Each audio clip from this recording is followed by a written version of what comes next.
Hey everyone, it's me, Louie Kablooey. I've got a story for you that is so awesome, you will lose your mind.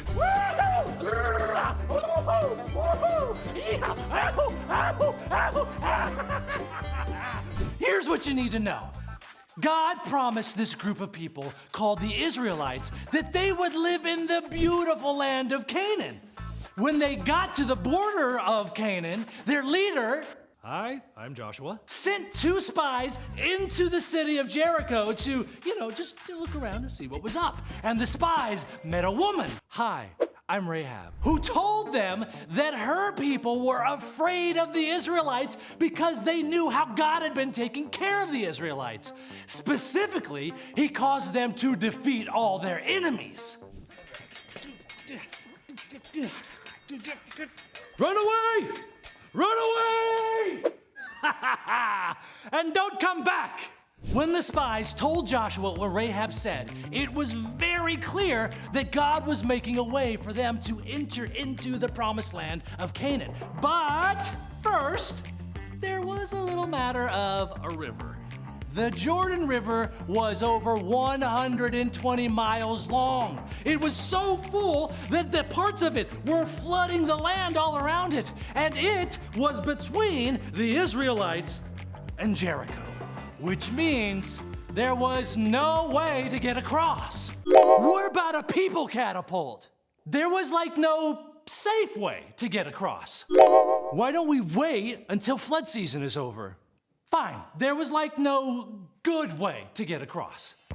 That is, no good way without God. But God was on their side, so God made a way, a good way and safe.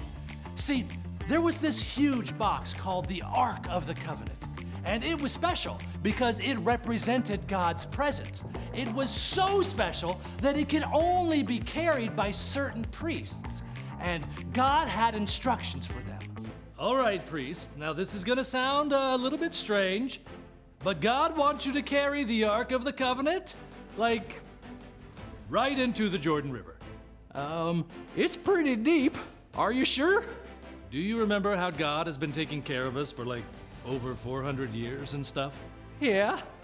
Yeah, I think he's got this. Boy, was that an understatement. God promised that as soon as the priests, stepped foot into the river, it would part for them.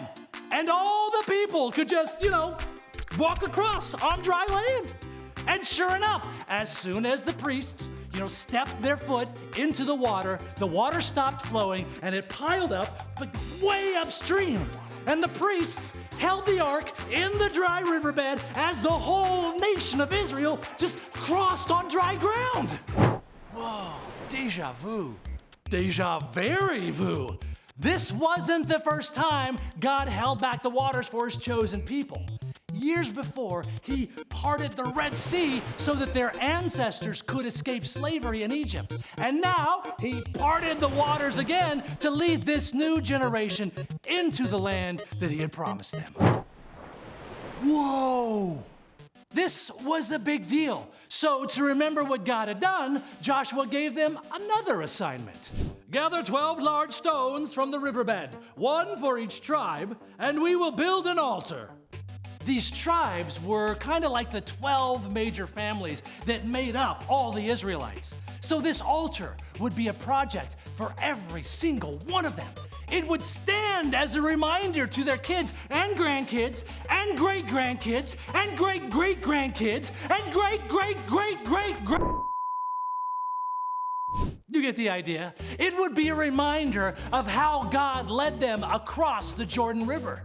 God showed the Israelites that he was with them and that nothing could stand in his way.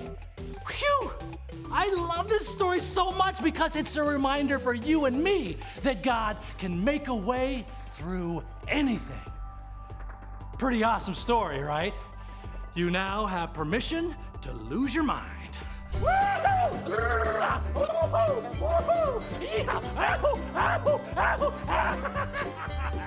See you next time.